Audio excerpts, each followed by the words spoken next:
I am Michael Jan Gapunay at nandito ako.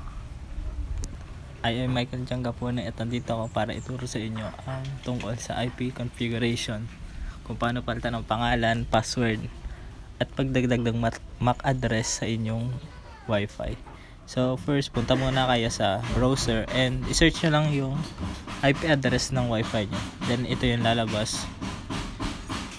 Then punta lang kayong quick settings. And dito nyo lang makikita yung SSID or yung pangalan ng inyong Wi-Fi. Then palitan nyo lang to kung gusto nyong ipalit.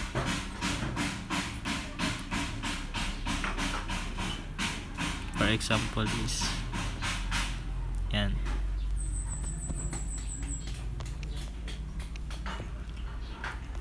After nyo palitan yung pangalan, is pindutin nyo lang yung next. Then pupunta kayo sa Wi-Fi password. Then dito na papalitan yung password ng inyong Wi-Fi.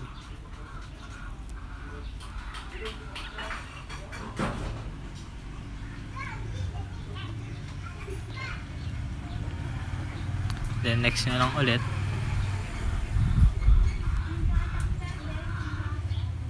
Then pindutin lang yung apply.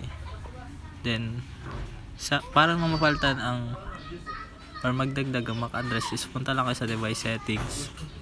Then sa Wi-Fi settings ay makikita nyo yung MAC filter. Then dito sa MAC filter format, pindutin nyo lang yung whitelist. Then magdagay kayo dito ng MAC address na gusto nyong ilagay. For example is MAC address ng another device. Ano gusto nyong device na ilagay dito?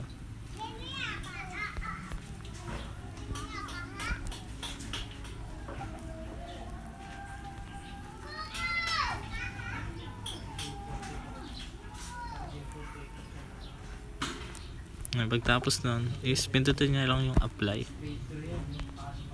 Then yan, okay na siya.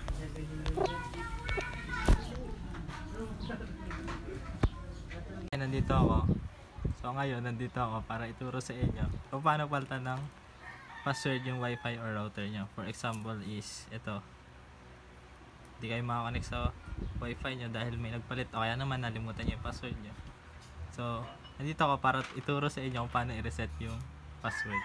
So ang una nyong gagawin is hanapin nyo lang yung reset button ng Wi-Fi or router nyo. So nandito lamang sa likod nito. Yan. Then makikita nyo yung maliit na button na yan. Yan yung pipindutin natin, which is kailangan natin ng pin o maliit na panundot. So for example is yung cellphone. Then pipindutin lamang natin to ng mga 5 seconds.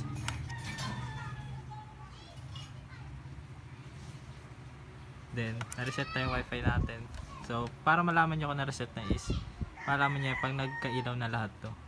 Titingnan natin kung na-reset na nga ba yung Wi-Fi password natin. So tap lang natin yan. So makikita natin is nakakonect na tayo pero wala siya internet access kasi lamang SIM yung ating Wi-Fi.